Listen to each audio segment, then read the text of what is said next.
This video gives an introduction to the Docmosis templating syntax. When we were designing Docmosis, we wanted to be able to generate documents from templates and be able to create those templates using Microsoft Word or LibreOffice Writer. These editors have evolved over decades to become the class-leading software for creating business documents. In this video, we will be using Microsoft Word and this template to explore the templating syntax. As you can see, Docmosis fields are plain text and created just by typing. This field is created by typing less than, greater than, and the name of the data item in the middle. During the document generation process, Docmosis will replace the fields in the template with the data to generate the final document. There's no difference between this version of Word and the version that you might have. There are no special plugins needed to create templates. This means anyone on your team, whether they're technical or non-technical, can create and edit templates. Using Docmosis, you can conditionally include and remove content, format dates and numbers, dynamically insert images, and loop over repeating data and insert the data into a table. We'll be covering all of these features in this video. To see Docmosis in action, we will be using our cloud product. Once you have created a cloud account, you can immediately start experimenting with templates. Let's upload the example template to the cloud. From the render page, we can simulate merging data with the template to generate a document. Each of the Docmosis products can generate sample JSON or XML data based on the fields in the template. Let's generate some sample JSON data. JSON is constructed of simple key and value pairs. Docmosis has found the first name and last name fields and created some sample values. In this demonstration, we'll be using some data we've pre-prepared. With our data in place, we will select the PDF output format. Clicking the render button sends the data to the service, which merges the data with the template. You can see the fields have been replaced with the data. Let's make some simple edits to the template by applying formatting to these fields, like color and bold, font size, and alignment. We should firstly save those changes. Upload the template, then regenerate the PDF. You can see that the formatting of the fields flows through to the generated document. Let's return to the template and explore some of the other Docmosis syntax. You can see that some fields have two characters followed by a colon or an underscore. In this case, the characters O and P creates an optional paragraph. If there is data for this field, the paragraph will appear in the generated document.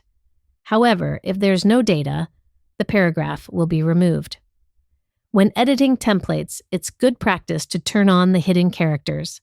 This allows you to see the structure of the template with dots for spaces, arrows for tabs, and these symbols to see the beginning and end of paragraphs.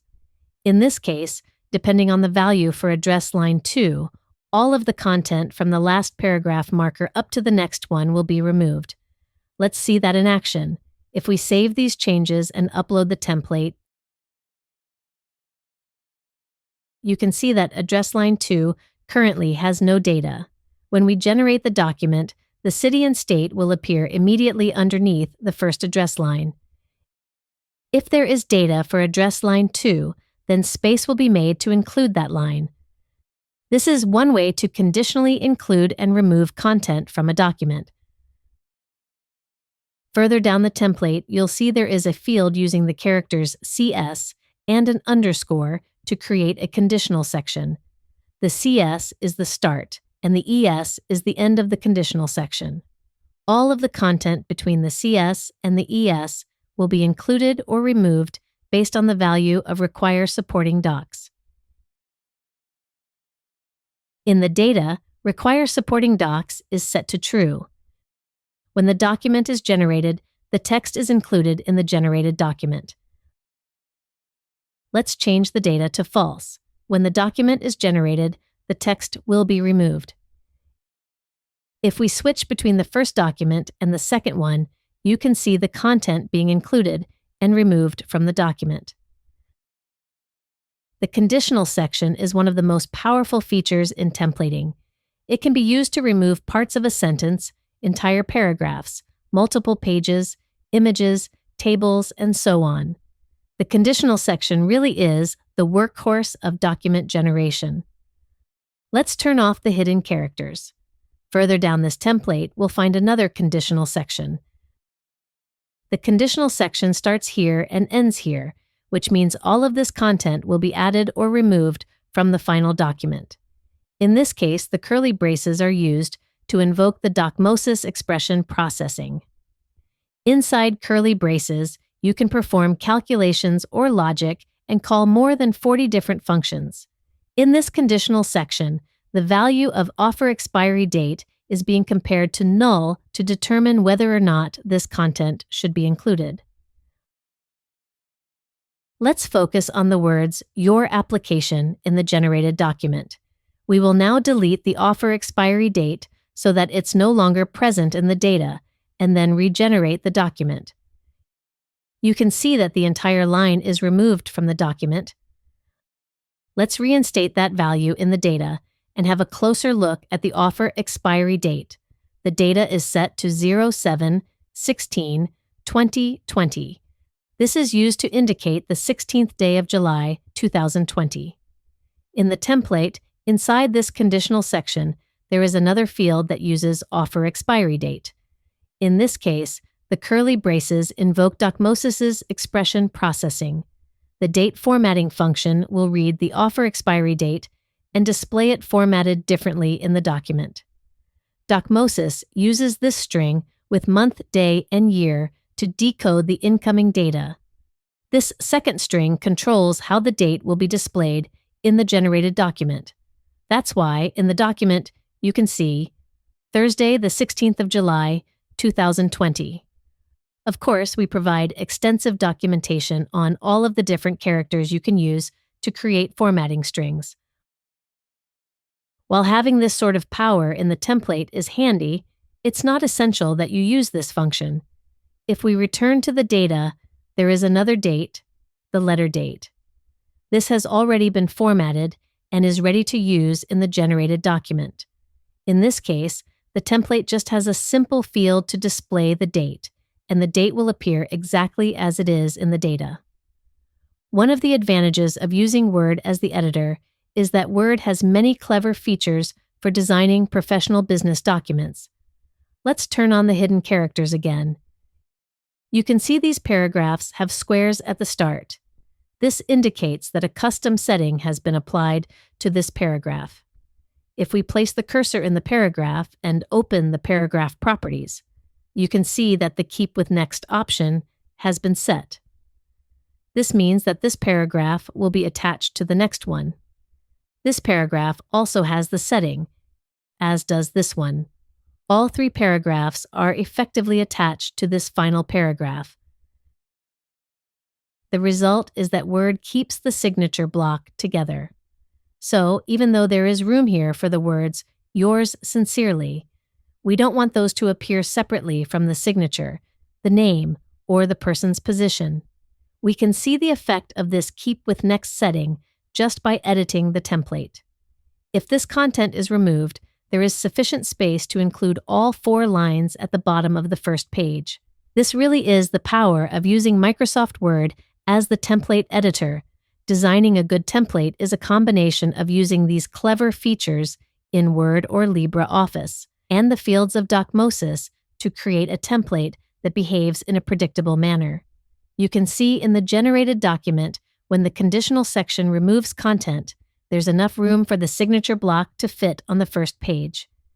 You can also see a signature image is being injected into the generated document. Let's look closer at image insertion. Firstly, this is not an e-signature process. This signature is just a picture that has been inserted into the document. It could just as easily be a logo, a product image, or something else. In the template, you will see Docmosis has a placeholder image. In this case, we're using a bright orange bordered image to make it obvious it is an image placeholder. However, the image used as the placeholder is not important. It could be any image. The advantage of using an image in the template is that you can use words features like in line with text, in front of text, or behind text to control the position of this image. To specify the data item that provides the data for this image, Docmosis relies on Word's bookmarking feature. In this template, there is a bookmark with the characters I, M, G, and an underscore, and then rep signature. Rep signature is the data item Docmosis will be looking for. If your template or document already makes use of Microsoft Word bookmarks, they will still continue to function. Image data can be provided in 3 different ways. In this example, we're using an image that has been uploaded to the cloud service. The rep signature data contains a reference to that uploaded image. Images that are going to be used more than once can be uploaded to the service and referenced directly in the data. However, images can also be provided as a URL or as base64 encoded data. Let's return to the template and change the size, and aspect ratio, and position of the placeholder image. We save that change, upload the template, then regenerate the document. You can see that the image is now much larger and positioned differently to how it was before. Let's change the data to use an image from a URL. Here's an image from our website. Let's copy that URL in the data. The prefix user image says that the image will be available locally. If we want to use a URL, we should change the prefix to image URL and then provide the URL of the image.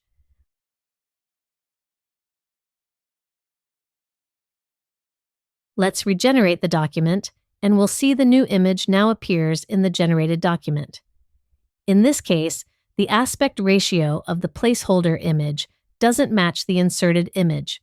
We can control that behavior using the bookmark in the template. As we mentioned, a bookmark is used to designate that this image is one that is scheduled for replacement. If we open the bookmarks, click on Rep Signature, and go to, we can see that the bookmark is currently applied to this image. Let's delete this bookmark. Select the image and reapply the bookmark. This time, we will use image fit as the prefix. We will save that change and upload the new template to the service. Now when we generate the document, the image fit instruction ensures that the aspect ratio of the inserted image is maintained. We can see that the image in the generated document now fits neatly within the area of the placeholder image. Let's look at some of the other features we are using to control the layout of this generated document. If we zoom out on this document, you can see that it consists of 2 portrait pages, followed by 2 landscape pages.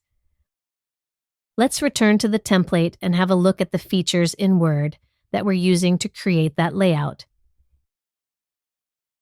If we turn on the hidden characters, we can see at the end of the signature block, there is a section break. Next page. The section break in Microsoft Word creates the first section of the document. The section includes the associated headers and footers and has its own page size and orientation settings.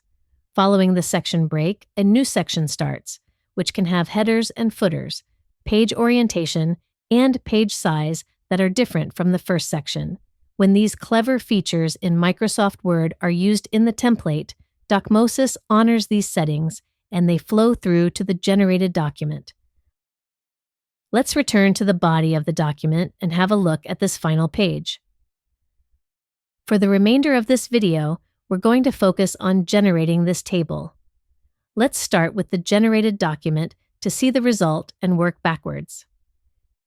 In the generated document, you'll see that the table has a header row. The data is repeated with a gray row, followed by a white row, and then alternating row colors. There is numbering on the left-hand side. The table has so much data that it expands to reach the bottom of the page.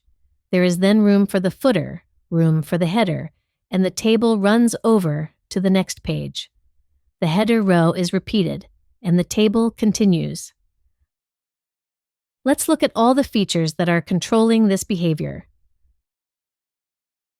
Firstly, Microsoft Word has table properties that allow a row to be repeated as a header row at the top of each page. This has been applied to row 1 in the table.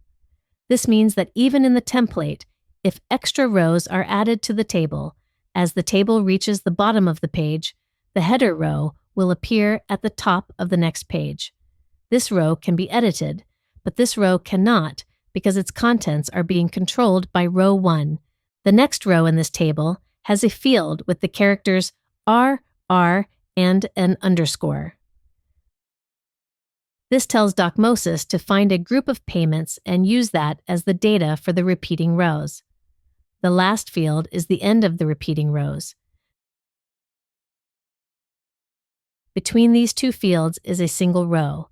However, it could be multiple rows or even nested tables within tables.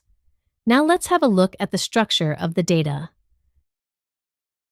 Towards the end of the data, our payments are present as an array.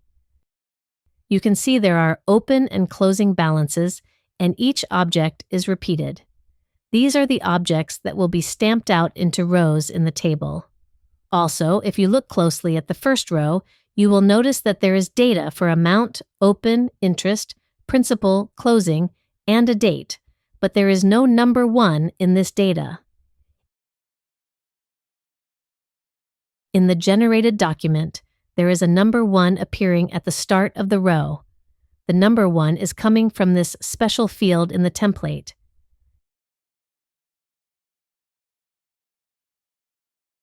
You'll notice that the first field at the start of this row begins with a $sign.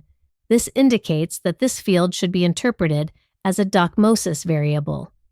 Inside repeating structures, Docmosis creates these convenient built-in variables. You can also create your own custom variables. Now that we have worked through this template together, you should have a basic understanding of the Docmosis template syntax. To continue your learning, we recommend heading over to the Docmosis Resources website. In the template tutorials, you will find a series of short lessons, each explaining how to use a specific template feature. The articles include a downloadable zip with a working template and matching data. There is also a handy preview image of the template and the generated document. Each article has a detailed description of the feature and step-by-step examples of how to use it. As well as the template tutorials, be sure to download the template guide, which is the complete reference guide covering all available templating features. Thank you for watching and for considering Docmosis for your document generation needs.